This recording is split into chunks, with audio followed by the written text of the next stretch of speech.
I can see clearly now, the rain is gone.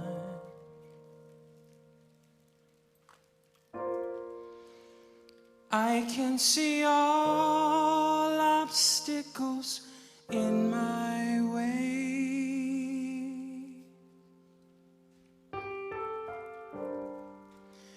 Gone are the dark clouds that had me blind. It's gonna be a bright, bright, sunshiny day.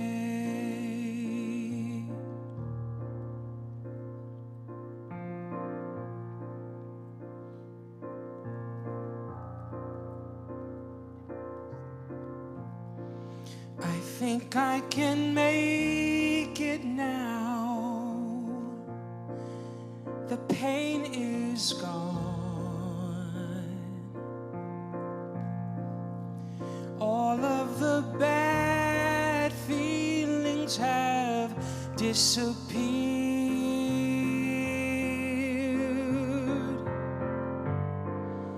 Here is an rainbow I've been searching for. It's gonna be a bright, bright, sunshiny day.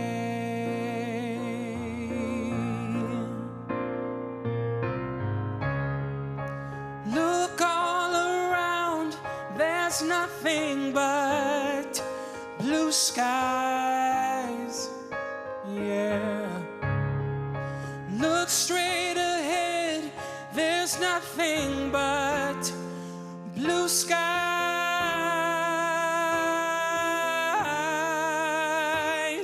skies.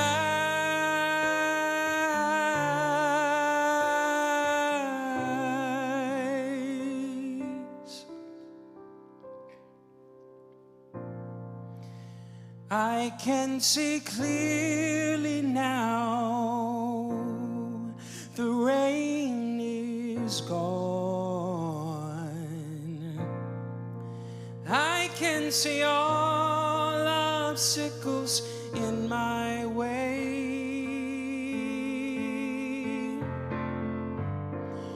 Gone are the dark clouds that had me blind. It's gonna be a bright, bright, sunshiny day. It's gonna be a bright, bright, sunshiny day.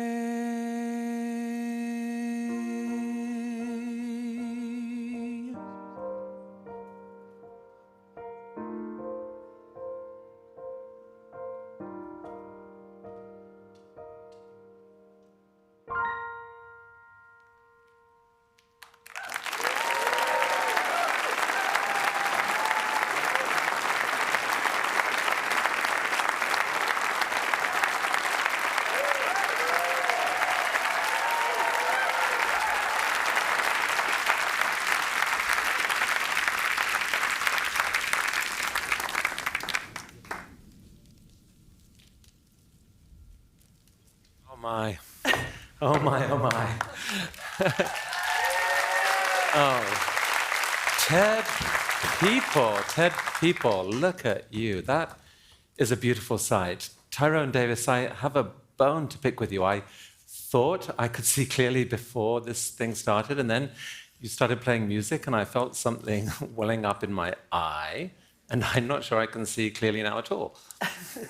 So you may have seen Tyrone on Broadway or at Carnegie Hall in the before times, but what a way to start. TEDMonterey, optimism in voice form, and I might cry any minute. I'm just saying, no apologies. Well, talk about obstacles in our way. I mean, it's not just the obstacles to our health or the obstacles to our organizations. It's been the obstacle of being away from each other for 18 months. I mean, this is a weird human experiment. And I don't know about you. I've felt emotions I've never felt before. Coming here, I felt the weirdest combination of intense excitement and intense nervousness. I don't know if anyone else, something similar. I mean, right?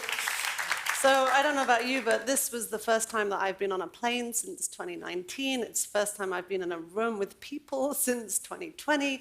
It is all really weird, but I would like to say for the record, I am very excited to shuffle awkwardly at you, babble incoherently at you. The unkind may say that there is no change from before, but to that I say, sure, let us just commit to being weird together for the few days that we are here. By which Helen means the warmest of warm welcomes to everyone here. That's right. Truly. I mean, we collectively represent the smallest audience TED has ever had in recent years. And even though I'll definitely miss all those people who COVID has basically prevented from being here, I have to admit that part of me is excited for this more intimate version of TED.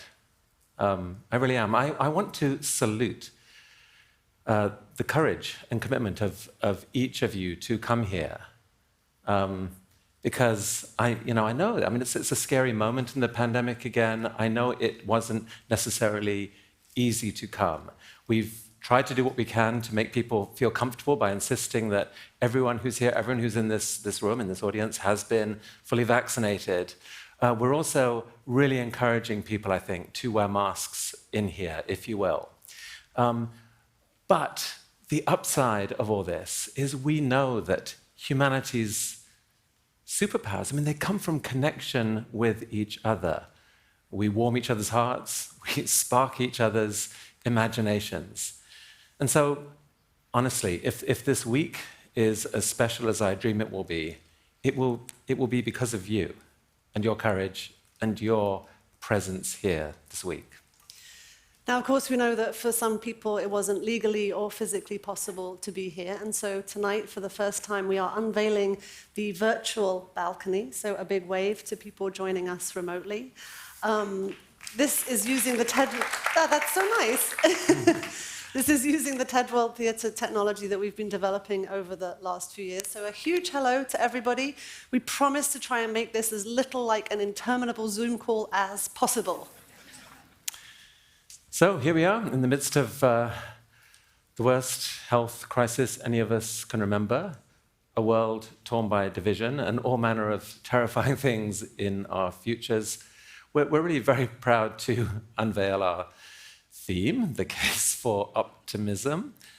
I don't know, are you ready? Let's do this. It's time for TED.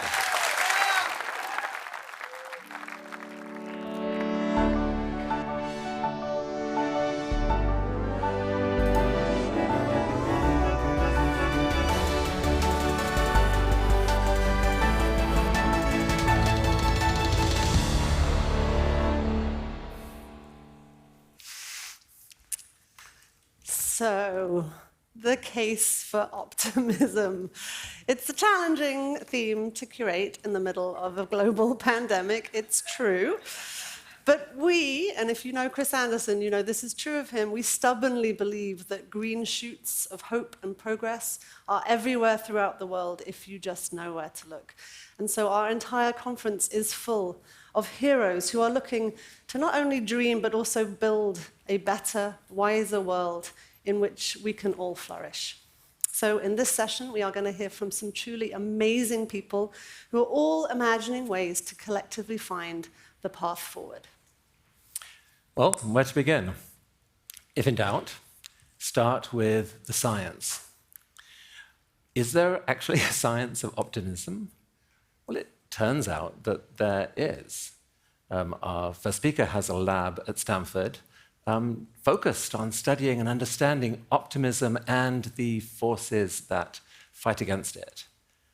And his work really shows just how much there is at stake here this week. So please, if you will, a super warm TED welcome to the very first in-person TED speaker of 2021, Jamil Zaki.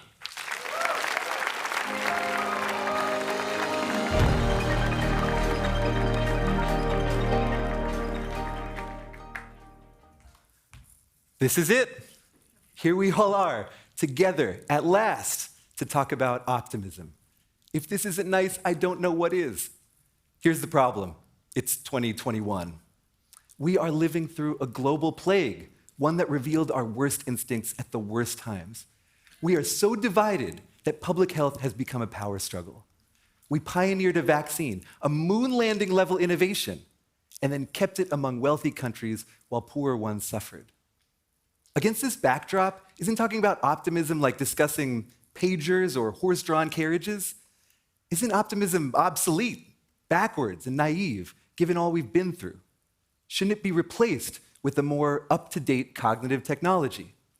Well, lots of people have replaced it with cynicism, the notion that humanity is greedy, selfish, and dishonest. In 1972, 45% of Americans thought that most people can be trusted. By 2018, that had dropped to about 30%. We are living through a cynicism epidemic. I should know. Last year it infected me, and I'm supposed to be immune. I'm a psychologist and neuroscientist, and my whole career I've studied the sunny side of human nature.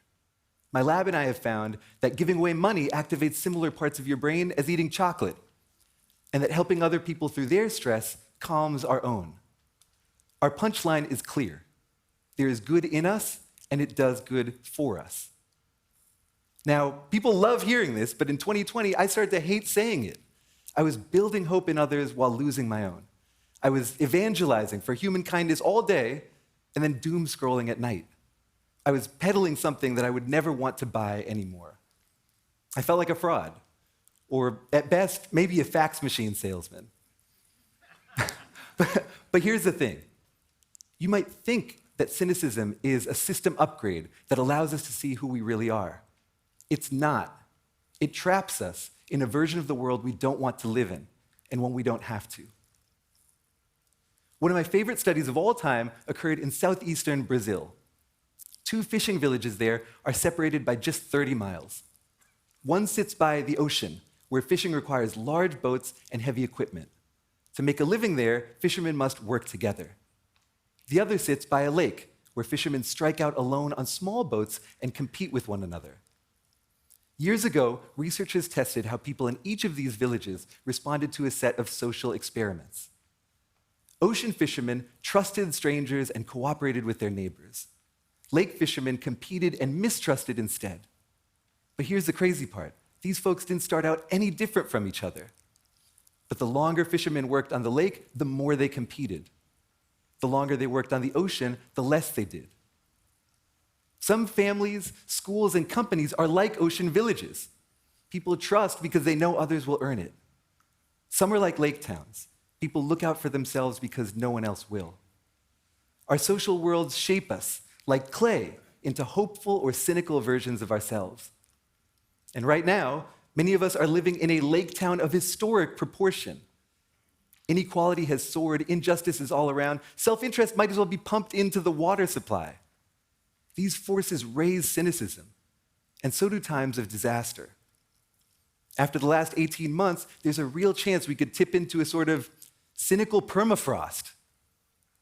Now, I'm going to guess that there might be some proud cynics in the audience today, and you might be thinking, good, more people should turn to the dark side.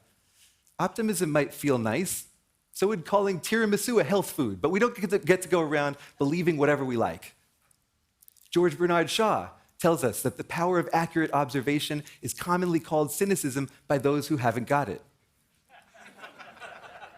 107 years later, the cartoon philosopher Lisa Simpson taught us that as intelligence goes up, happiness goes down. Maybe hope does too. Maybe cynicism is the price of being right. Most people think so. 70% think cynics are smarter than non-cynics. 85% think they would make better lie detectors. Most people are wrong. It turns out that cynics tend to perform less well than non-cynics on cognitive tests, they earn less money, and they lose more often in negotiations. They're not even good at spotting bad guys. In one study, researchers conducted mock job interviews, asking half the candidates to lie and half to tell the truth. Cynics and non-cynics watched videos of these interviews and guessed who was lying. And cynics did way worse. More generally, they assume liars are everywhere, so can't pick real ones out of a crowd. So, cynicism might not be as smart as you think it is, but it's still powerful, because our stories about each other become self-fulfilling. Cynics are more likely to refuse intimacy and cooperation. They hurt others to avoid being hurt. They tend to spy on their colleagues and suspect their friends, and other people, unsurprisingly, react badly, sometimes acting selfishly in response. In other words, by mistreating others, cynics create the exact conditions they fear. They tell a story full of villains and end up living in it. I call this the cynicism trap, and my lab explores ways that people fall into it. In one study, we asked people how happiness works. Some thought that it's a zero-sum game, meaning that as one person's happiness goes up, another person's must go down. Now, they're wrong. It turns out that when we act generously towards others, that tends to increase our happiness. But cynics acted on their illusion. When given chances to help strangers, they were less likely to do so. They ended up less happy as well. By hoarding well-being, they lost out on one of its key ingredients, other people. In other work, we asked Republicans and Democrats what it would mean to empathize with the other side. Some people saw politics as a war and thought empathy would be as useful as bringing cotton candy to a gunfight. These folks didn't want to cooperate with the other side or even to know them at all. In one study, we measured college students' cynicism about empathy and asked about the friends they made on campus. Here, each dot is a person coded blue to red based on ideology, and each line is a friendship. Now, this was a pretty liberal campus, but nonetheless, cynics managed to find ideologically diverse friends. Cynics stuck to their own kind. Now, that's, of course, they're right, but most of us wish our country was less divided, and empathy is critical to moving us towards that goal. By giving up on it, cynics lose that chance. Our studies and many others give us a clear picture of the cynicism trap. When we decide everyone's out for themselves, we stop seeing their kindness. When we think the world is zero-sum, everyone becomes a potential enemy. These views spread across us too. Parents pass on their suspicions to their kids. Politicians act in bad faith and damage voters' faith in each other. Media companies trade in judgment and outrage. Our cynicism is their product, and it is a growth industry. So no, cynicism doesn't help us see reality more clearly, but it does change reality, poisoning our relationships, our lives, and our culture. It is not a system upgrade. It's mental malware. But we don't have to accept it. We can take control of our stories. To escape the cynicism trap, we have to. My lab tries to help. In one study, we taught people that happiness is not a zero-sum game, and that helping others helps us too. These folks, compared to those in a cynical condition, donated more to charity afterwards, and they ended up happier as well. In other work, we changed how people thought about empathy in politics. Some people were randomly chosen to read a cynical essay. It began, and I'm paraphrasing, "You might think that empathy is a weakness that will make you lose every argument, and you'd be right." Afterwards, we asked these folks to write a note about gun control to someone they disagreed with, and they sniped at each other. Here's a voice actor reading what one Democrat wrote to a Republican. "It's hard not to state this bluntly.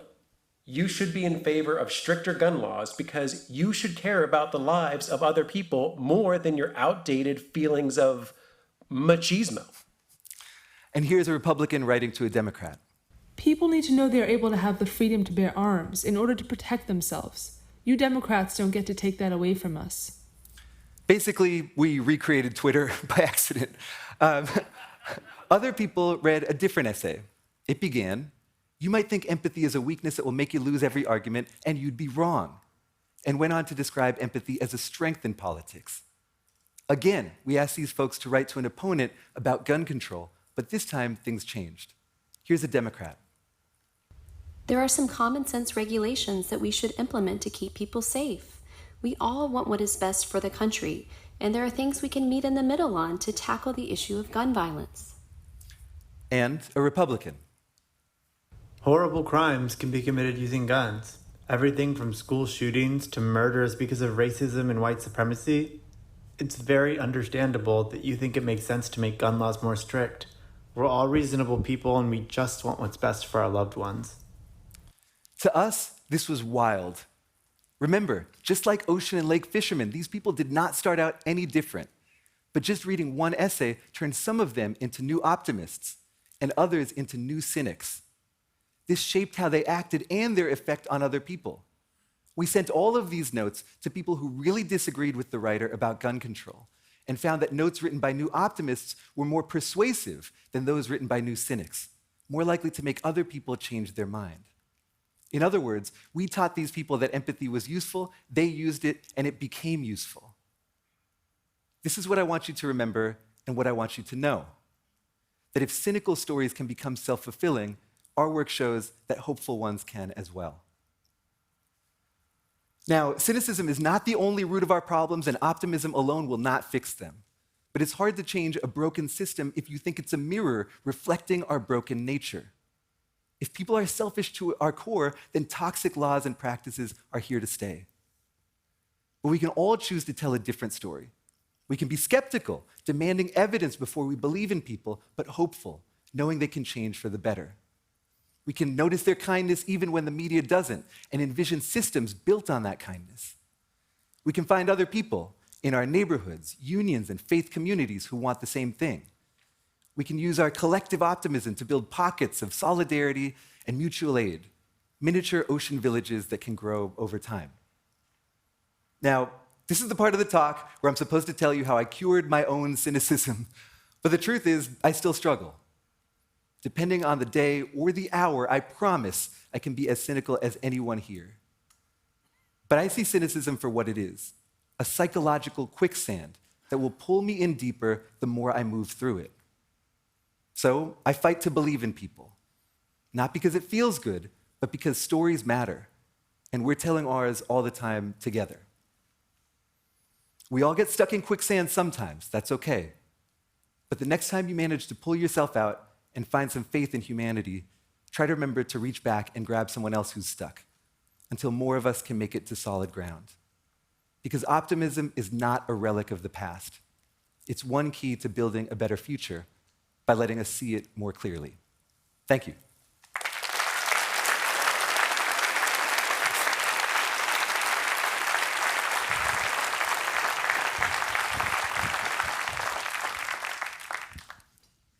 So the other day, I walked around cactuses. Cactuses? Cacti? Do you say cacti or cactuses? Why would you say cacti? Okay, you know what? I'll say them both. I was walking around cactuses and I was like, poor cactus.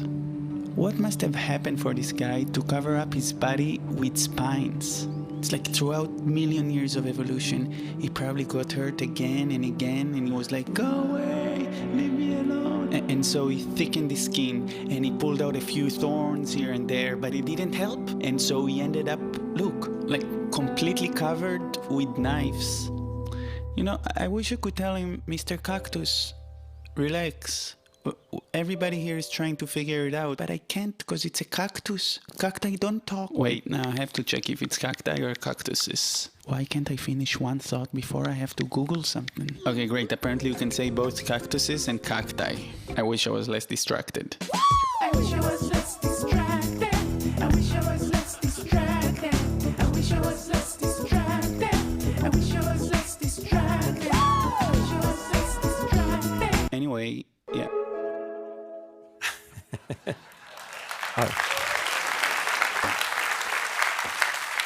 Very cute. Nice video. But sometimes it seems that people surround themselves with things even nastier than thorns. Am I right? I think I'm right. Like anger and disgust and nasty social media posts. TED, I've always thought of TED as standing for this non-zero-sum world of exploring amazing possibility.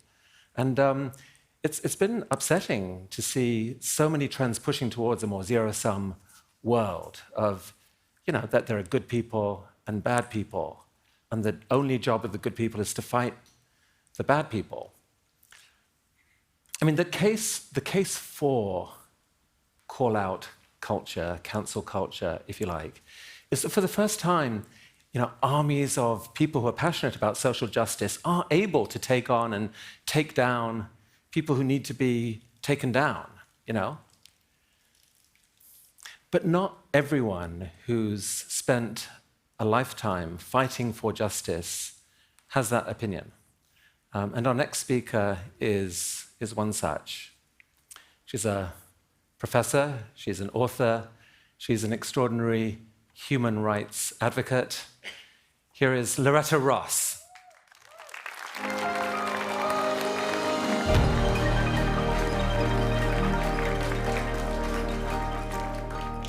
Thank you. Okay, y'all can see I had to take the ramp to come up here, and I'm gonna use this time to talk about my mom, because my mom used to clean people's houses on her hands and knees, and one day she took me to work with her. I don't know, I have these pillows. She took me to work with her, and she said, I was only 5 years old, and I put my hands on my hips, and I said, I ain't gonna never work like that. And she said, I knew right then you were gonna earn your living with your mouth. And so I'm bringing my mom into this space. And make sure I sit down. These pillows are cute, I guess I should use them. Okay, first of all, thank y'all for listening to me. I come to y'all because most black women don't go to Ku Klux Klan rallies on purpose. I did because it was my job. I monitored hate groups. But I really wanted to find out how people could hate strangers so much. Mostly I wanted to work for peace and justice. But fortunately for me, my mentor at the time was the legendary civil rights leader, Reverend C.T. Vivian, who'd been an aide to Dr. Martin Luther King. And C.T. used to say, when you ask people to give up hate, then you need to be there for them when they do. Now, at the time C.T. said those words, I started muttering under my breath because you can't curse out a preacher, But his words didn't make any sense to me, because if the Klan hated black folks, I was all right with hating them back. Sounded okay to me. But then something happened. It became my job to help people who were leaving hate groups. And then once I got to know them, I couldn't hate them anymore. And then I got confused. I'm a survivor of racial violence, rape, and incest. And I needed to find another moral compass for my life's work. And that compass had to shift from hate to love. And so that improbable journey is why I'm here to talk to y'all today. Because I really, really want to build a culture and a world that invites people in instead of pushing them out. It's called a calling in culture. Now, some people really do believe that the only way to do human rights work is the way they want, my way or the highway. But the problem is, when many different people think many different thoughts and they move in the same direction, that's a movement. But when many different people think one thought and they move in the same direction, that's a cult. And when you treat potential allies like enemies, you're behaving like a cult, not the human rights movement. My friend Dazon Dixon Jallow, who's a very smart woman, says that she believes that calling in will be to this digital age human rights movement in the 21st century what nonviolence was to the civil rights movement in the 20th century. A new way to understand how to truly achieve justice. It's not a matter of what we do, but how we do it. Now, all of us know what calling out is, or cancel culture, as it's called. You think somebody has done something wrong, you think they should be held accountable for it, and you think they should be punished for it.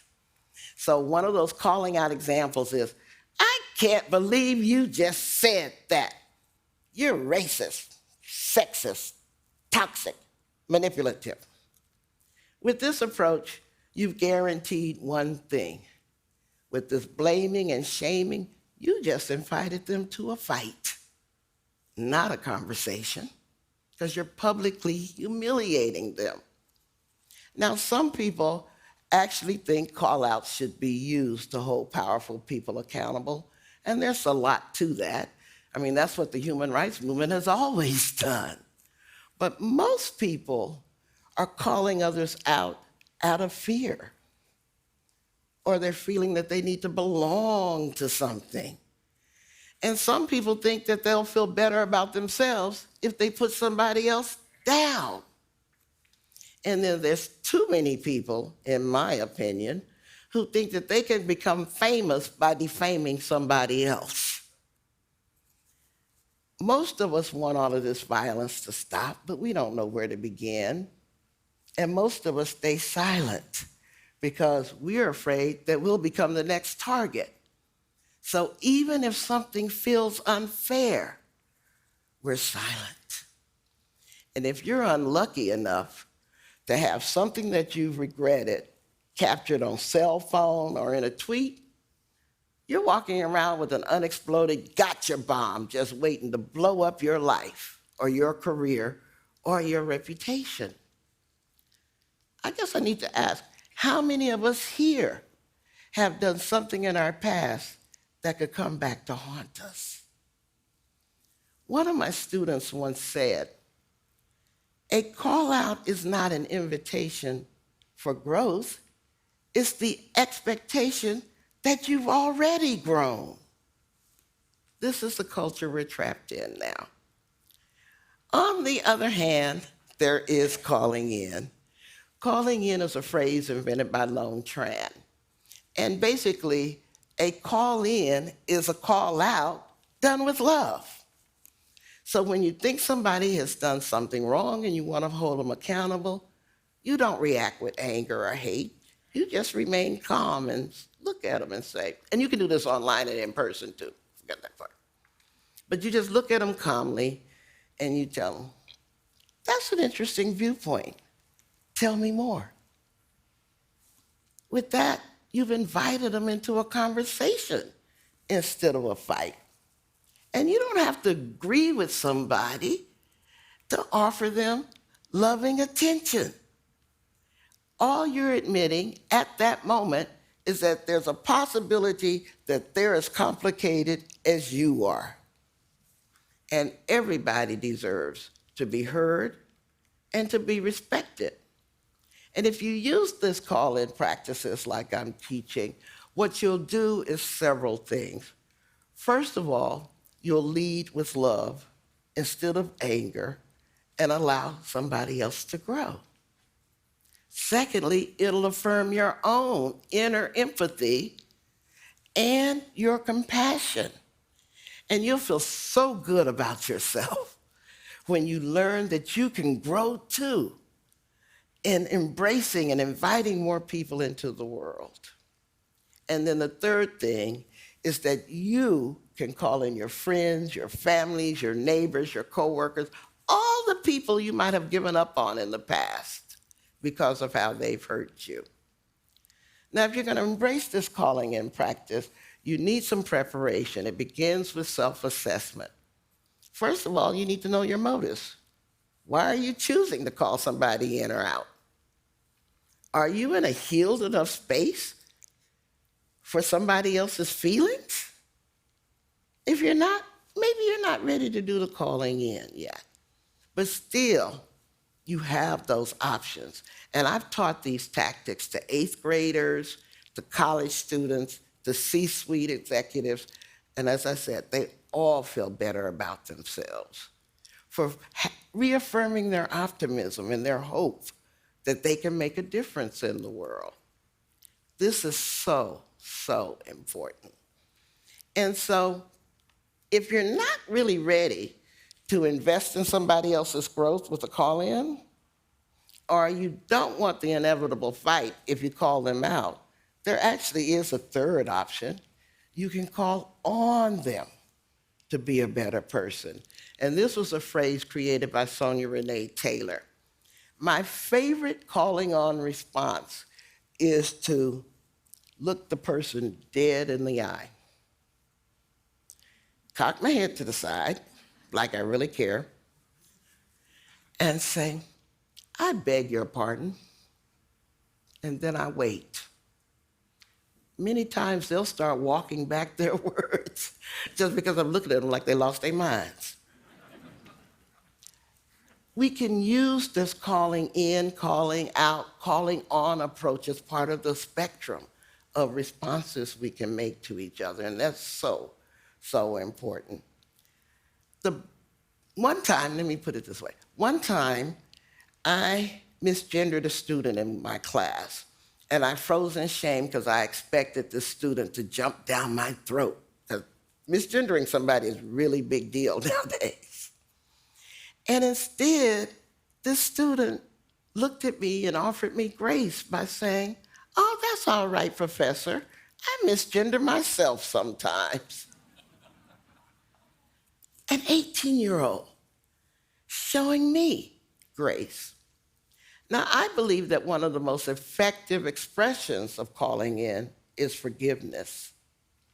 And the most powerful example of radical forgiveness I've ever seen happened after the 2015 church massacre in Charleston, South Carolina, where 9 people were killed. And one of the victims' sons, Chris Singleton, offered his mother's killer, forgiveness. And I can't get his words exactly right, but Chris basically said, forgiveness is more powerful than people realize because it lifts all of this stuff off of you. It's freedom, freedom from revenge, freedom from anger, freedom from hatred. Sadly, he was called out for saying that. I believe that it's very possible to use these strategies. So I'm gonna tell you about my Uncle Frank. He ain't really my uncle, but he's still living, so I can't call him out. Anyway, he came to a family reunion and decided to talk about Mexican Americans stealing jobs. And everybody been chatting and eating quite happily till his racism silenced the room. Most people buried their faces in their plate because this was Uncle Frank. This is what he does. But I decided to respond, but not with anger. I kind of organized a few comments and asked him a question. Uncle Frank, I know you. I love you. I respect you. And what I know about you is that you'd run into a burning building and save somebody if you could. And you wouldn't care what race that person is. You wouldn't care whether they were gay or an immigrant. So Uncle Frank, that's the man I love and respect. So tell me, how can I reconcile that good Uncle Frank I know you are with the words that just came out of your mouth? You haven't called him in. You haven't called him out. You called on him to decide how he's going to be. And with this approach, he's less likely to become defensive because you haven't actually attacked him. And while he's organizing what to say, you've affirmed that he has options about how he wants to be, especially in his niece's eyes and his family's eyes. But most importantly, the third thing you've achieved is that you did not let his bigotry go unchallenged. And that was witnessed by the entire family, how you stand up to bigotry at a family reunion without hate, argument, and throwing over the table. Now, anybody can learn these tactics, as I've said, and we really need to understand that we can offer people forgiveness and a chance to redeem themselves from their mistakes. Somebody gave us a chance to grow, and we can offer that to others. So I invite you to join me in this calling in culture, this calling in world that we're building. I think you will have a lot of joy and satisfaction in it, like I've found. We don't actually risk anything because all we risk losing is our pain. And then you'll learn the most powerful lesson I've learned from 5 decades of being a social justice activist. Fighting hate should be fun. It's being a hater that sucks. Thank y'all.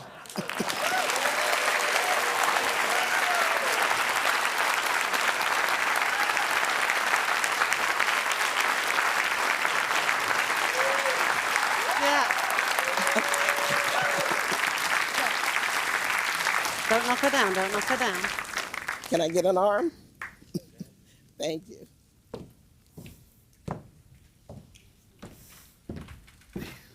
You did it. You did it.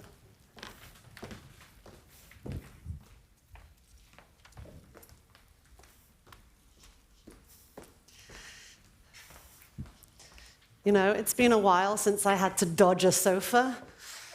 So bear with us all as we figure this all out once more. That was amazing. So one of the more depressing aspects of the future has arguably been the vision of humanity riding roughshod over nature, taking over ever more of this beautiful earth of ours. But there is a trend that could arguably be an antidote to that.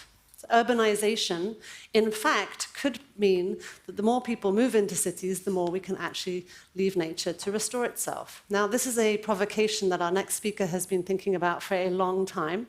So here to share more, please give a warm welcome for Liam Young.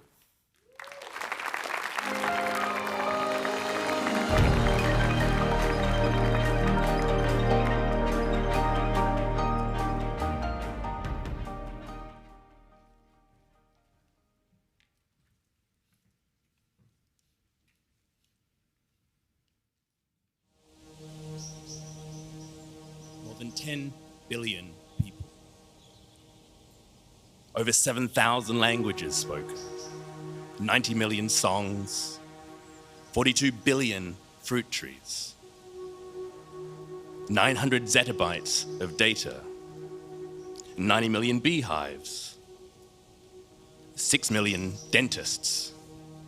142 million square kilometers of protected park. And 1 city.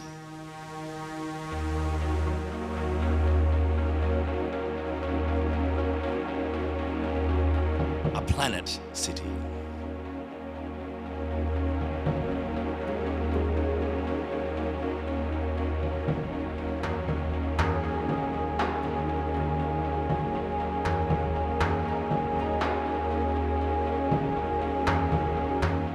What I've just described is my thought experiment for this world called Planet City.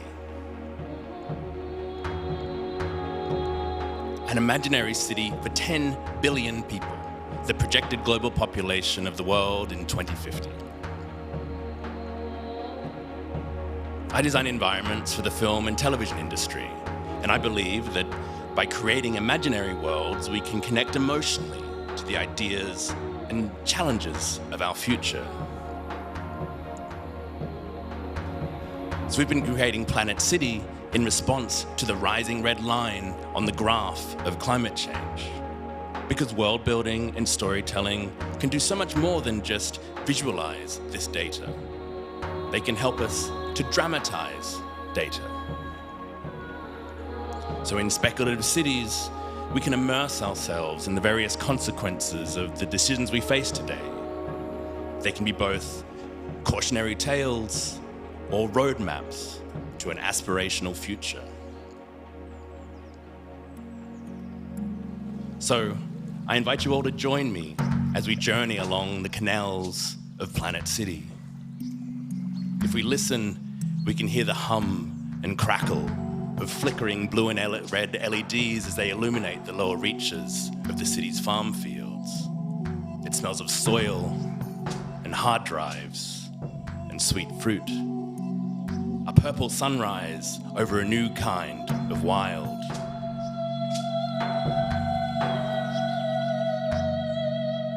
So 5 years ago, seminal biologist Edward O. Wilson proposed a new world he called Half-Earth, a plan to stave off mass extinction by devoting half the surface of the Earth completely to nature, and then consolidating human development to the other half that would remain.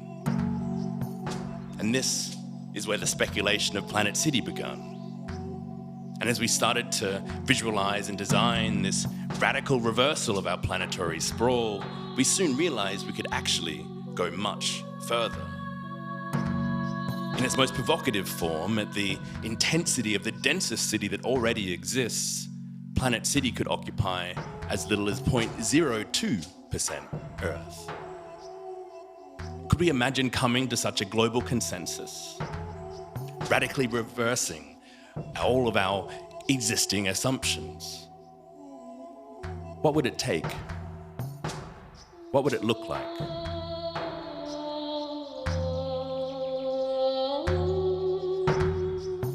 So our Planet City would allow us to surrender almost the entirety of the globe to nature, to return stolen lands and rewild in our wake. A new national park of the world to be visited and tended, not engineered for extraction. The invisible lines that once divided us would fade beneath this planet of trees. In the streets of Planet City, we can prototype some of the necessary lifestyle changes that might be required in order for us to sustain human life. We can explore how such a new world could evolve, not in a singular forced move, but perhaps in a slow, multi-generational retreat from the world we once knew. To build Planet City, we could remine our old cities rather than virgin ground. No new resources would need to be consumed or extracted to build this city. The world's shipping fleet that currently scatters matter ripped from the earth into our malls and storefronts could be reversed and repurposed to bring all this material back together again into the geological strata of our new city. The ghosts of nation states would give way to new neighborhoods that could be formed around shared cultural practices as we perform new myths of care, belonging, and recreation.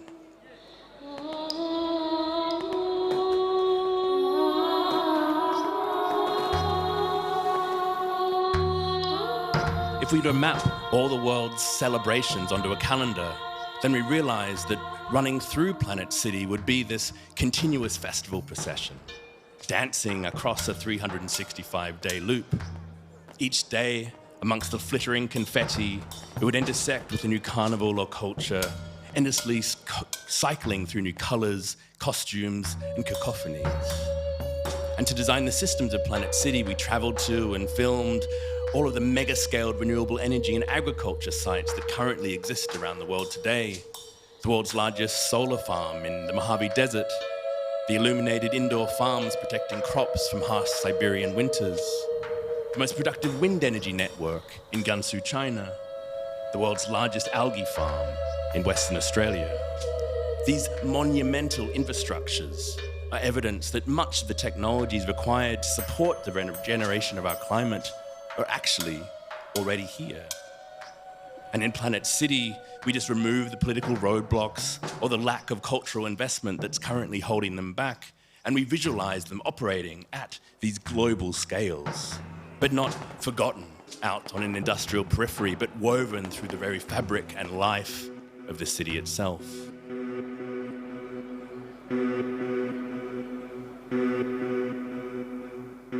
So before dawn breaks in Planet City, thousands of autonomous cleaning blades squeak along the solar fields. Waves of mirrors will ripple to rotate to chase the changing light. 1 billion panels collected from all over the world. And the batteries of Planet City will be alive with fish and pink algae, as excess wind and solar power will be used to pump water through the canals to high-altitude holding lakes in the city's upper floors. Power will be stored here as potential energy, rather than resource-intensive lithium batteries. And tides rise and fall as the lights glow and turbines spin. So although wildly provocative, imaginary worlds can be grounded in the real science and technology of the present moment, meaning we can project ourselves into these futures.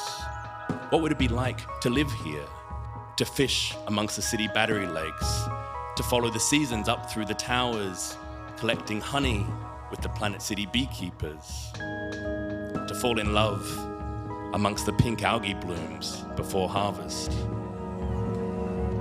So Planet City is not a proposal, however. It's a provocation. It's a thought experiment that shows us we don't need to tread so hard across the earth. Because if we can get these systems working at this scale of 10 billion, then the only thing stopping us rethinking and consolidating our existing cities is ourselves, our own politics and prejudices, biases and blind spots. So in many ways, all of us have been living in a planetary scaled city all along. We have urbanized our planet from the scale of the cell to the tectonic plate. Planet City is both entirely fictional, but also already here. Simultaneously a challenging image of a possible tomorrow and an urgent illumination of the environmental questions that are facing us today. So, at the end of our journey, as we've been wandering through this sci-fi safari through Planet City, we will return to where we first started, to look back on our own cities again, but with new eyes. This journey has been a call to actively visualize our possible futures, imaginary worlds in which we can collectively shape where we all might want to go next.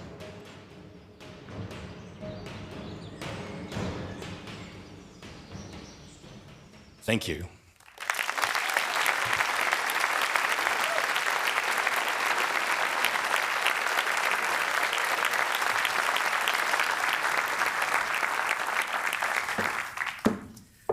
So Liam, thank you for that. What an amazing, immersive experience. Thank you so much. Okay, and I think they're going to come and get the mic stand. Will you grab that? Yes. And then move that over there? Or, yeah, perfect, even better. So I have a question, because it's not entirely alluring, I'm going to say. And so I'm curious, like, what do you want people to take from this? Well, what we were trying to do was really to, if we genuinely believe this idea that in many ways a lot of the technologies that we need to dig us out of the hole we've created for ourselves is actually already here, then the real front line of the climate discussion is a cultural one. Right. So we're hoping that we're putting these narratives, these provocations in the world to generate a discourse and a discussion that will operate on those terms, to get us to think about what are really the necessary lifestyle changes that might come in. What are we willing to sacrifice? What does that look like? Let's have that discussion now, because we need to. We really need to. Well, thank you so much for sharing it. Thank you for all the work you put into that. It was amazing. Thank you. Thanks, everyone.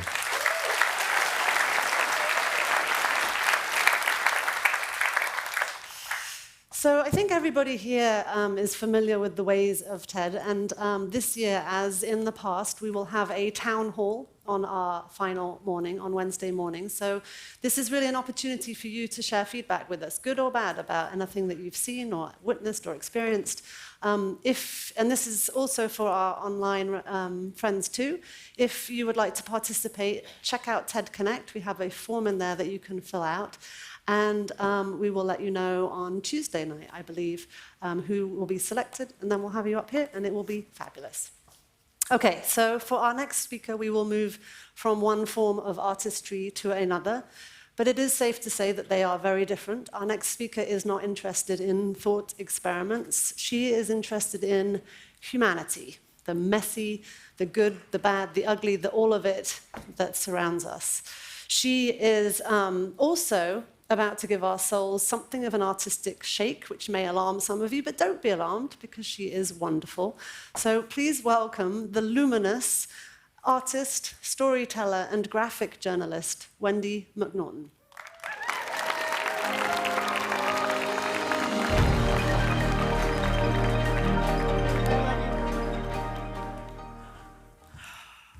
Whew. Hi. All right, I'm going to go out on a limb here. I'm going to say that every single one of us in this room made drawings when we were little. Yes? Yes? Yes. Okay. And maybe around the age of like 4 or 5 or something like that. You might have been drawing, and a grown-up came over and looked over your shoulder and said, "What's that?" And you said, "It's a face." And they said, "That's not really what a face looks like. This is what a face looks like." And they proceeded to draw this. Circle, 2 almonds for some eyes, this upside down 7 situation we have here, and then a curved line. Yeah? But guess what? This doesn't really look that much like a face, okay? It's an icon, it's visual shorthand, and it's how we look at so much of our world today. See, we have so much information coming at us all the time that our brains literally can't process it, and we fill in the world with patterns. Much of what we see is our own expectations. All right, I'm gonna show you a little trick to rewire your brain into looking again. Did you all get an envelope that says "Do not open" on it? Grab that envelope, it's time to open it. Inside, open, should be a pretty stiff piece of paper and a pencil. Yeah? Let's see, you guys, pencils? Pencils, everybody gets a pencil. Yes? Now, once you have that all prepped, please turn to somebody next to you, ideally somebody you don't know. Yeah, we're doing this, people. We're doing this. Great. Okay, now, you find your partners? Yeah? Everybody find a partner? Okay, now look back at me. Okay, now look back at me. You are going to draw each other, okay? No, wait. I promise this is not about doing a good drawing, okay? That's not what we're doing here. We're looking. This is about looking, okay? Everybody's gonna be terrible, I promise, don't worry.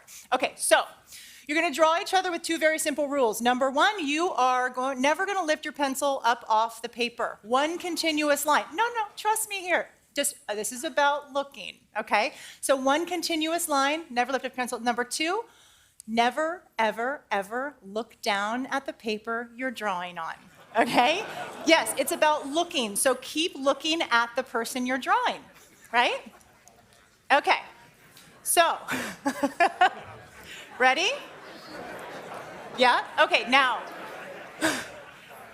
put your pencil down in the middle of the paper, okay? Look up at your partner, look at the inside of one of their eyes, okay? Doesn't matter which one, that's where you're gonna start. Ready? Deep breath. And begin. Now just draw, but notice where you are. You're starting there and you see there's a corner, maybe there's a curve there. Notice there's little lines, the eyelashes. People are wearing masks, some aren't, just work with that. Now just go slow, pay attention, and draw what you see. And don't look down. Just keep going. Slow. And if you find yourself kind of moving off somewhere and you want to get somewhere else, that's fine. Just draw a line over there and don't look down. Person in the black, I just saw you look down. Please don't do that, okay? Keep drawing. Just go slow, pay attention, and draw what you see, okay? And I'm just 5 more seconds. And stop. Look down at your beautiful drawings. Right? Show your partner their incredible portrait. So good, right? Hold them up. You guys, I want to see them. Hold them up. Can you guys hold them up? I want to see, hold them up, everybody, up. Oh my gosh. Are you kidding me? You all are amazing. Oh, forget it. I'm done. My talk is done. I'm out. You guys are good. So beautiful. Everybody. Okay. Okay, you can put your drawings back down, tuck them under, put them on the paper. Okay. And this is about looking, and now you have to look back at me, okay? Because I'm gonna keep talking. That was wonderful, right? I mean, they're all terrible, right? But they're wonderful. Why are they wonderful? Because you all just drew a face. You drew what you saw. You didn't draw what you think a face looks like, right? You also just did something that people rarely do. You just made intimate eye-to-eye, face-to-face contact with someone without shying away for almost a minute.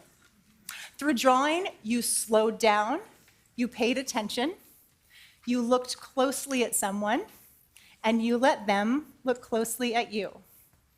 Good job. I've found that drawing like this creates an immediate connection like nothing else. All right. So I call myself an illustrator and a graphic journalist. I draw, I tell stories, I spend time with people looking and listening. I spend time with people drawing and looking and listening, and I take the words of the people that I speak with and I put it together with drawings that I do, mostly from life, just like you all just did. I found that drawing like this, sorry. Oh my God. Okay. You guys are amazing. I found that drawing like this does a lot of things that photography can't do. So when somebody points a camera at you, how do you feel? A little objectified, right? When I'm drawing, I hold my sketchbook low, and it keeps an open channel between me and the person I'm drawing. A lot of times, somebody will see me drawing, and they'll get curious, they'll come over to me, and a real, authentic conversation begins. Let me give you an example. A while back, I wanted to do a drawn story about how the public library serves our elders. But after spending a few days kind of lurking around with a sketch pad and looking over older folks' shoulders and asking them what they were reading, I wasn't really getting the story. Until I stumbled upon Leah. Leah is the first, and at the time was the only full-time social worker dedicated to a library in the nation. Turns out, public library definitely serves our elders. It is also a social service epicenter of a city. This is Charles. Charles works with Leah, and he does outreach within the library to folks who are experiencing homelessness. And he took me around, I carried my sketch pad, and I was drawing everything I saw, and he showed me a very different library than I'd previously seen. So computers that I assumed were for checking out books or looking at emails were in fact a lifeline for folks who are searching for jobs and housing. The sinks in the public restroom, they are a laundromat and showers for folks who are sleeping on the street. A library is a safe, quiet place where anybody can go and find resources and rest for free. See, the moment I stopped looking for the story that I expected to see, an entirely new and richer truth was revealed. I found this to be true with everything and everyone I've ever drawn. Okay, so I draw from life, right? Like you guys did. And so I built myself a mobile studio in the back of a swanky Honda Element. Yes, so that I could go anywhere, talk to anyone at any time, and then draw and paint and sleep in the back. It is very cozy. I was on the road in Utah, drawing and talking to people, when I spotted on the side of the road a hand-painted wooden sign. It said, "Bootmaker." I stopped. A tall, white, handlebarred mustache man wearing a cowboy shirt opened the door and found me. A sketchbook-carrying, jumpsuit-wearing, urban lefty lesbian, smiling like waving like a dork. When I spotted the stuffed cougar on the wall behind him, this vegetarian thought she knew all she needed to know about Don the bootmaker. But there we were. So I asked him if he'd just show me quickly a little bit about his craft. He agreed, and we ended up spending the whole day together.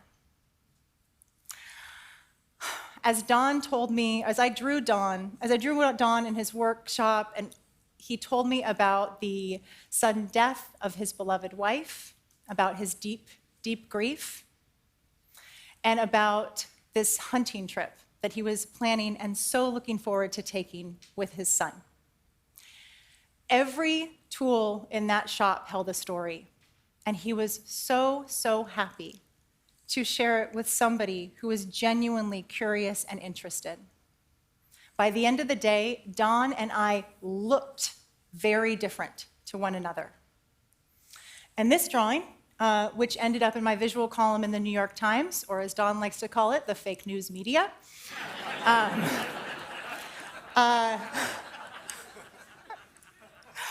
now hangs framed on the wall of his big game trophy room.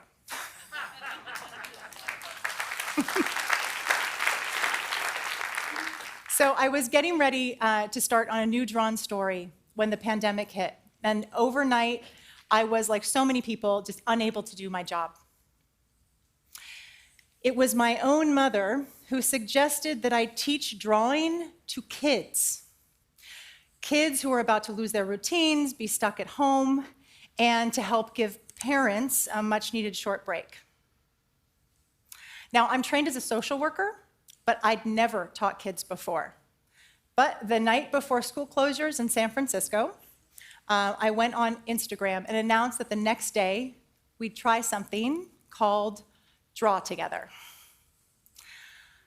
10 a.m., I sat behind my drawing table in my home studio, and my wonderful wife pointed an iPhone at me and pressed go live, and what I thought would be 100 kids ended up being 12,000, all eager to draw a dog.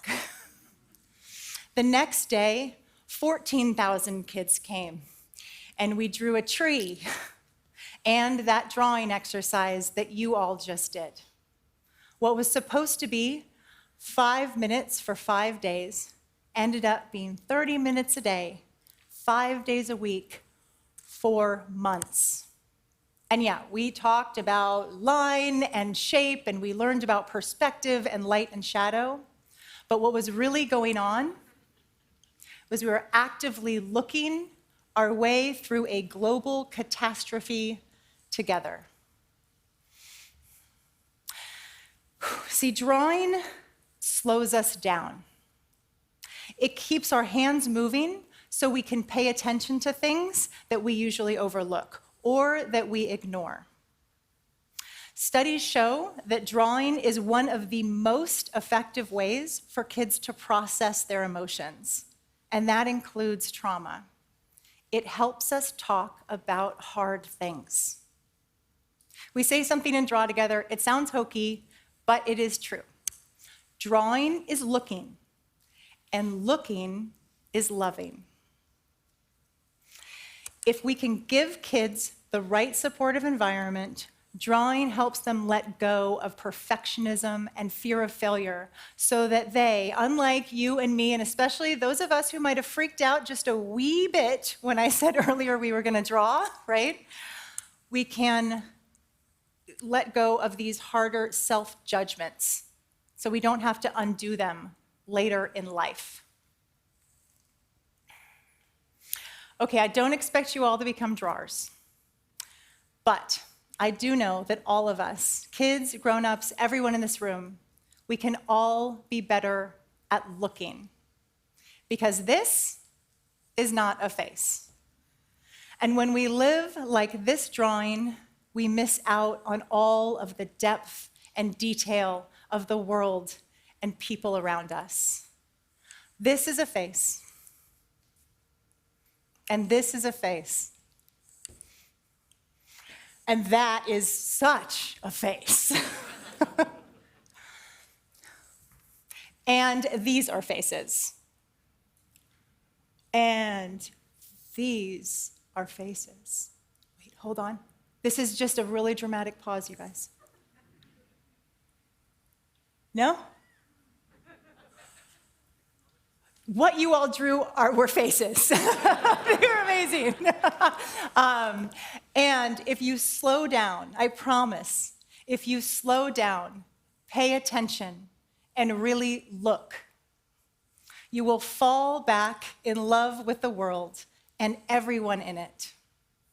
And after the past few years we've had, I think we all desperately need a chance to look closely at one another and at ourselves and tell the real truth about what we see.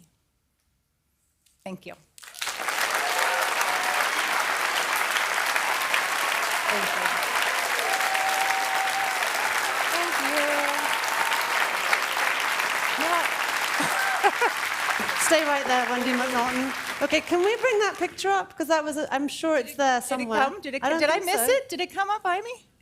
No. There it is. Yay! It was worth the wait. It was beautiful faces, though, you guys. So Wendy, I have a question for you. Well, actually, first of all, I have a thank you to you because my son, Jack Bird, was actually part of Draw Together, and it was incredibly helpful as I failed to teach him first grade, so thank you. But what is the plan for Draw Together now? We got such a great response.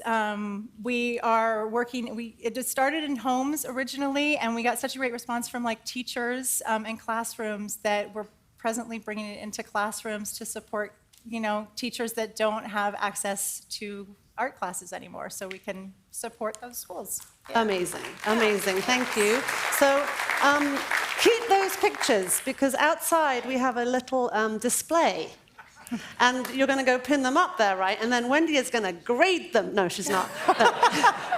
Everybody gets an A, I promise. But pin them up, and then we'll have an art exhibition of everyone's beautiful work. And I have done this, and in mine, anyway. So thank you, Wendy. Thank you so much. You are wonderful. Okay. Bye. Yeah, I don't know where we're going. I'm coming with you. Yeah. I'm going forward. Okay. I would like to introduce you to Jay Hirati. Jay, for the last 7 years, has been running TED's global TEDx initiative. And some of you will know that a couple months ago, he stepped into a brand new role, executive director of TED. So this basically means that he runs all of TED's operations. TED is more than the conference. There's a whole media engine, there's TEDx, there's TED-Ed, there's TED Fellows, there's business partnerships, and so much more. I think we're more than 250 people now. And Jay is much better at operationally leading 250 people than I am. His agreement to take this role has set me free to do the things that just possibly I certainly like doing, which is curating ideas, dreaming about the future of this conference, dreaming about the future of TED overall. So, given the significance of his role, though, I thought you should meet Jay.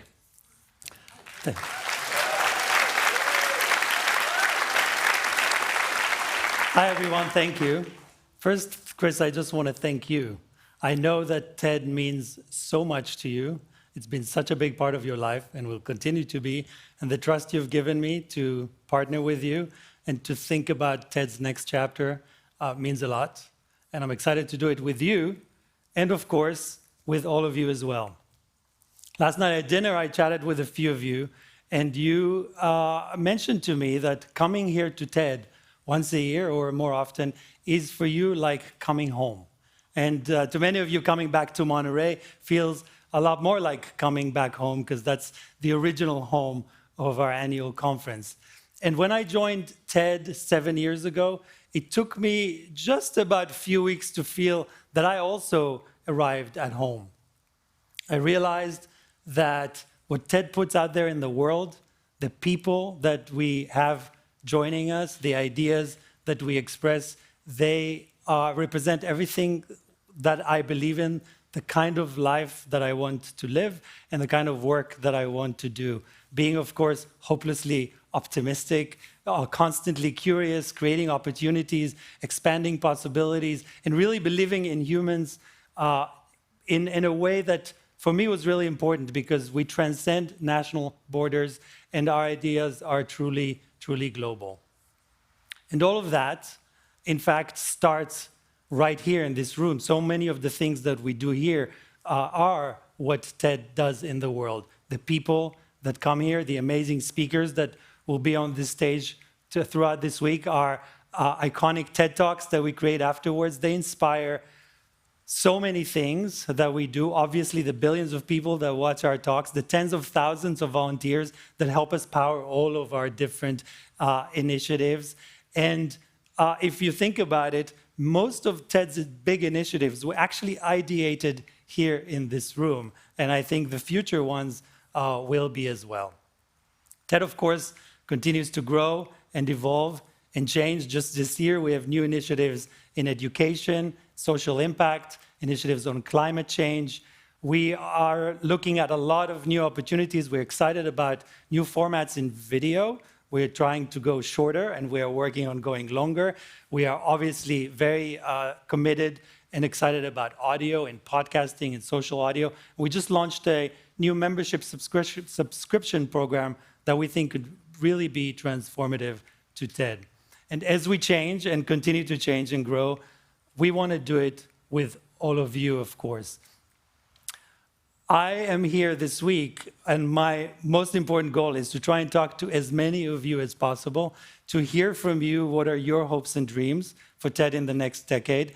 Obviously, we've put together plans. We have a lot of ideas, but I know there are many of them in the room, and I'm still listening, and it really helps us to kind of get some thinking from the outside. So it can be on anything. What kind of opportunities we should be thinking about? Have you seen any products or technology that's interesting for us? A partner or a brand that we should be affiliated with? Anything that you think about, come find me. I'll be obviously around. TED Connect, jay@ted.com. I'd love to hear from you. Thank you so much for all your support. It means a lot to us. It powers everything that we do throughout the year at TED. Good luck to all the speakers, and I'll see you out in the lobby. Thank you. Beautifully said.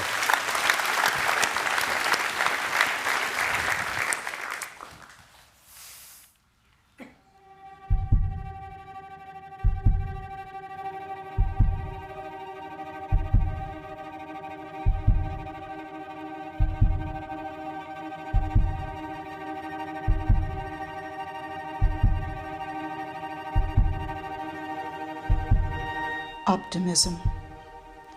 More and more I have come to admire resilience, not the simple resistance of a pillow whose foam returns over and over to the same shape, but the sinuous tenacity of a tree. Finding the light newly blocked on one side, it turns in another.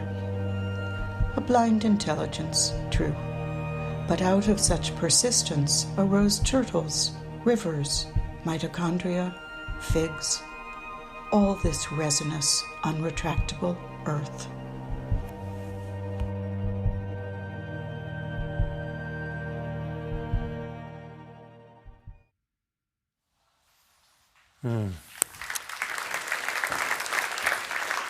Concept by Maria Popova. Maria's with us this week.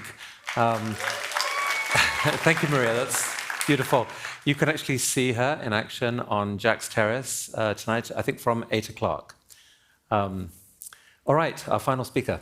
Well, he's the amazing psychologist, Adam Grant. And I don't call him amazing because he already has several blockbuster TED Talks or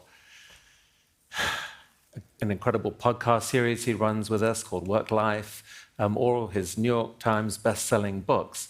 I call him amazing because he does actually amaze me. I mean, every time I hear him speak, I feel like I learn something fresh.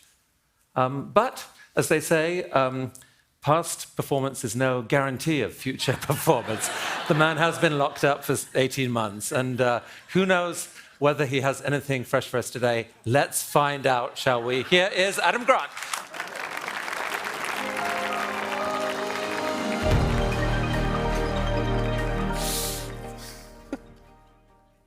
Thanks, Chris. I was wondering what it would feel like to be back on stage after a year and a half at TED. It did not cross my mind that I would be speaking to a room full of trained assassins. Anyway, I know you all have long to-do lists, but I hate wasting time so much that I have a to-don't list. Don't scroll on social media, don't check my phone in bed, and don't turn on the TV unless I already know what I want to watch. But last year, I found myself breaking all of those rules. I was staying up way past midnight, doom scrolling, playing endless games of online Scrabble, and binging entire seasons of TV shows that weren't even good. The next morning, I'd wake up in a daze and swear, tonight, in bed by 10. But it kept happening night after night for weeks. What was I thinking? As an organizational psychologist, I have spent my whole career studying motivation. So it really bothers me when I can't explain my own behavior. I wasn't depressed. I still had hope. Wasn't burned out. Had energy. Wasn't lonely. I was with my family. I just felt a little bit aimless and a little bit joyless. Eventually, I remembered there's a name for that feeling: languishing. Languishing is a sense of emptiness, stagnation, and ennui. It was coined by a sociologist, Corey Keyes, and immortalized by a philosopher, Mariah Carey. When you're languishing, it just feels like you're muddling through your days, looking at your life through a foggy windshield. So I'm curious, how many of you have felt like that over the past few months? Okay, those of you who didn't have the energy to raise your hands, you might be languishing right now. And you over here who didn't laugh, you're definitely languishing. Strangely enough, some of you passed the quiz. Strangely enough, what rescued me from that feeling was playing Mario Kart. But let's back up for a second. In the early days of COVID, a lot of us were struggling with fear, grief, and isolation. But as the pandemic dragged on with no end in sight, our acute anguish gave way to chronic languish. We were all living in Groundhog Day. It felt like the whole world was stagnating. So I wrote an article to put languishing on the map. I called it The Neglected Middle Child of Mental Health. And I suggested it might be the dominant emotion of our time. And soon it was everywhere. I was seeing it all over the media, being discussed by celebrities, by royalty. I've never seen people so excited to talk about their utter lack of excitement. And I think that naming languishing helped people make sense of some puzzling experiences. Why, even after getting vaccinated, people were having trouble looking forward to the rest of the year. Why, when National Treasure came on TV, my wife already knew all the words by heart. And why I was staying up way too late, falling victim to what's known as revenge bedtime procrastination.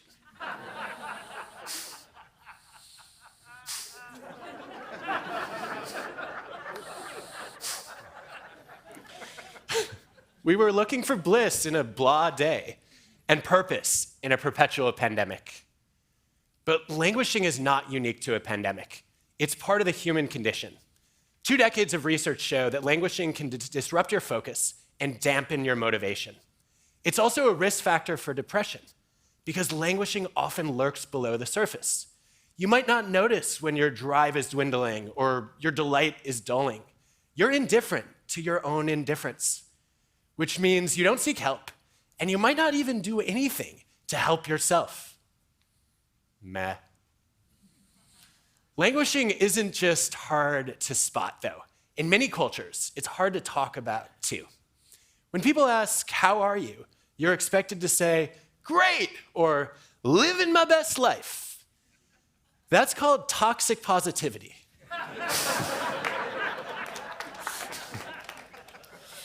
I'm even feeling some toxic positivity right now from an overly enthusiastic audience. But no, it's the pressure that we face to be optimistic and upbeat at all times. If you say, "I'm just okay," then people might encourage you to look on the bright side or count your blessings, which isn't just annoying. It can actually be bad advice. Can I get 2 volunteers? I will cold call if I have to. Don't all jump at once. Okay, right over here. You can come up to a mic. And can I get another volunteer? Right over there, up to this mic, please. Round of applause for our 2 volunteers. Hi, what's your name? Martin. Martin, thank you. Can you tell us 3 good things about your life, please? I'm married, and I'm healthy, and I'm happy. All right, I'm glad the marriage came in first. Well done. Okay, over here, what's your name? Lee. Lee, can you tell us 42 good things about your life? My cat, Titchy Poo. My dog, Enzo. My wife, Jazz. Third, behind the dog and the cat. Well played. My cat and my dog don't answer back. My children, India and Walter, Manchester United Football Club. My friends, Ted. Ted coming in, a ringing eighth. Ted is very high. Ted is very high. The poetry of C.S. Lewis, E.E. Cummings, Dylan Thomas. Do you want to name all the poets you've ever heard of? W.H. Jordan, W.B. Yeats. All right, Lee, thank you. We're going to pause you there. Round of applause. Thank you both. So for a long time, I assumed that people in Lee's position were going to be happier than Martin. But when I ran the experiment, I found the exact opposite. That people who are randomly assigned to count more blessings are actually, on average, less happy because you start to run out of things to be optimistic about. And if you don't know that many poets, right, the harder it is to find good things about your life, the more you feel like, well, maybe my life isn't that good.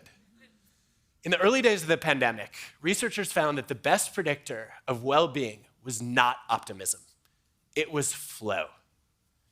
Flow is that feeling of being in the zone, coined by the psychologist Mihai Csikszentmihalyi. It's that state of total absorption in an activity. For you, it might be cooking or running or gardening, where you lose track of time and you might even lose your sense of self. Flow is the appeal of a Netflix binge because you get transported into a different world and immersed in a story. But binging is a temporary escape from languishing, not a cure. At best, it leaves you with a bunch of asymmetric relationships. You might love hanging out with your friends Chandler, Arya, Dwight, Buffy. Buffy, anyone? Joe Exotic, Peppa Pig. But they don't know you exist. Binging is passive engagement in a fictional world. Peak flow depends on active participation in the real world, which is why I was so surprised to find my flow while driving a cartoon car in a Nintendo game.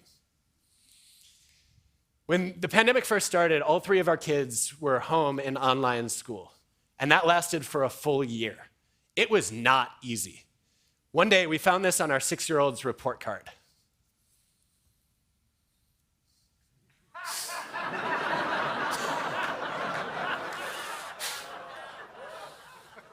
You know, I know some adults who still haven't figured that out yet. Not just online, but in real life too. So I guess we had that to celebrate. But like many of you, we were isolated from extended family. My sister was halfway across the country. And one day, we were reminiscing about how much we loved playing Mario Kart as we were kids. And she said, well, we could all play together online now. Why don't we start a family game? And soon we were playing every day with a video call running at the same time. And after a couple of weeks, I stopped feeling so blah. I was living Zen in the art of Mario Kart. And in the morning, our kids were waking up asking what time we would play. They were excited. And they loved it when I would gloat about an impending victory, only to be bombed by a flying blue shell, and then just sit there watching all 3 of our kids drive past me to the finish line in tiny go-karts.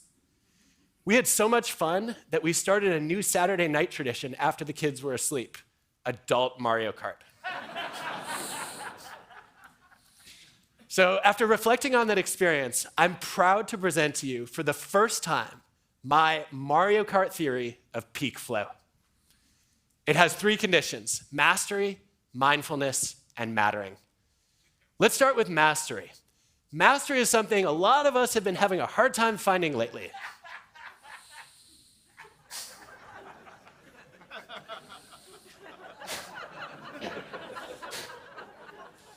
Psychologists find that at work, the strongest factor in daily motivation and joy is a sense of progress. We find that our happiness depends in Western cultures more on how our projects are going today than how they went yesterday. That's why Nike says, just do it. I guess if Nike had been started in a more past-focused country like China, their slogan would be, just did it. If languishing is stagnation, flow involves momentum. But mastery does not have to be a big accomplishment. It can be small wins. Small wins explain why I was drawn to online Scrabble, for the rush of playing a 7-letter word. Small wins make sense of why so many people were thrilled to bake their first loaf of sourdough bread. And small wins explain why one engineer spent an entire afternoon mastering the art of stacking M&Ms on top of each other. Let's take a look. All right, this is going to be harder than I first thought.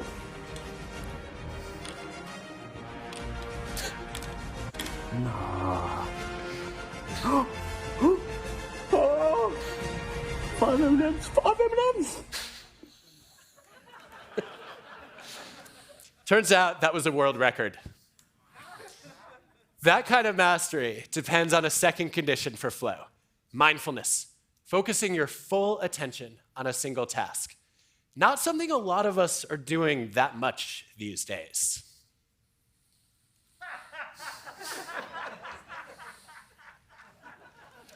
There's evidence that, on average, people are checking email 74 times a day, switching tasks every 10 minutes. And that creates what's been called time confetti, where we take what could be meaningful moments of our lives and we shred them into increasingly tiny, useless pieces. Time confetti is an enemy of both energy and of excellence. If we want to find flow, we need better boundaries.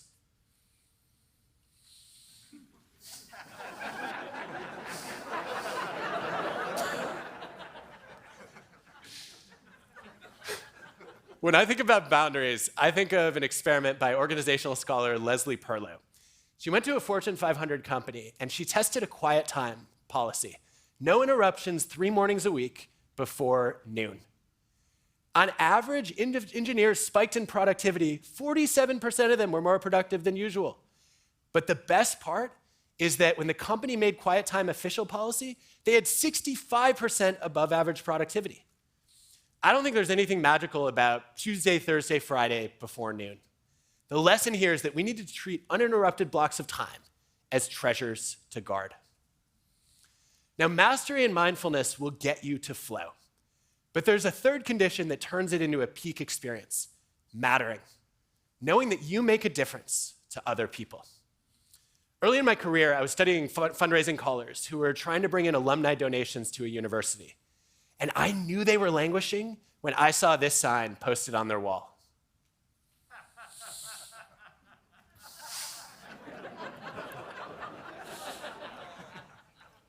I wanted to study how to show them that their work mattered. So I designed a series of experiments. And over the next month, one group of callers, on average, more than doubled in weekly time on the phone and nearly tripled in weekly revenue. What moved the needle was randomly assigning them to meet one student whose scholarship had been funded by their work. Now, instead of focusing on the monotonous process of making calls, they were absorbed in a meaningful purpose of helping to fund tuition. So think about the people who would be worse off if your job didn't exist. Those are the people who make your work matter. You need to know their names, their faces, and their stories. And you can find flow in projects that benefit them. This all explains why Mario Kart was such a great experience for me. It gave me a feeling of mastery, the sweet satisfaction of a perfectly placed banana peel for my sister to slip on. It required mindfulness too. My brother-in-law was the best player. Beating him demanded total concentration, especially when my kids were ganging up with him against me. And it wasn't just a game, it mattered. Over the past year, we've all felt helpless in one way or another. I felt helpless to fix COVID. I couldn't even do that much to make online school better, and I'm a teacher. But in Mario Kart, I felt helpful. I was able to give my kids something to look forward to when we couldn't go anywhere. I was able to keep my family close when we were far apart. We normally think of flow as an individual experience, but playing Nintendo, we were all immersed together. And although we don't play daily anymore, I feel closer to my sister and my brother-in-law than I ever have before. I learned that love is not the frequency of communication. It's the depth of connection. I also realized that the antidote to languishing does not have to be something productive. It can be something joyful. Our peak moments of flow are having fun with the people we love, which is now a daily task on my to-do list. So what's your version of Mario Kart? Where do you find mastery and mindfulness with the people who matter to you? I think we need to rethink our understanding of mental health and well-being. Not depressed doesn't mean you're not struggling. Not burned out doesn't mean you're fired up.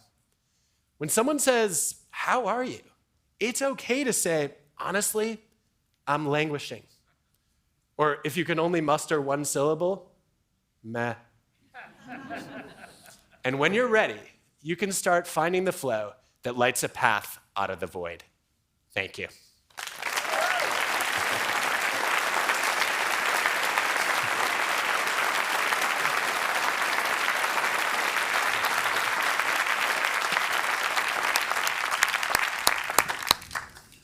Thank you, Adam.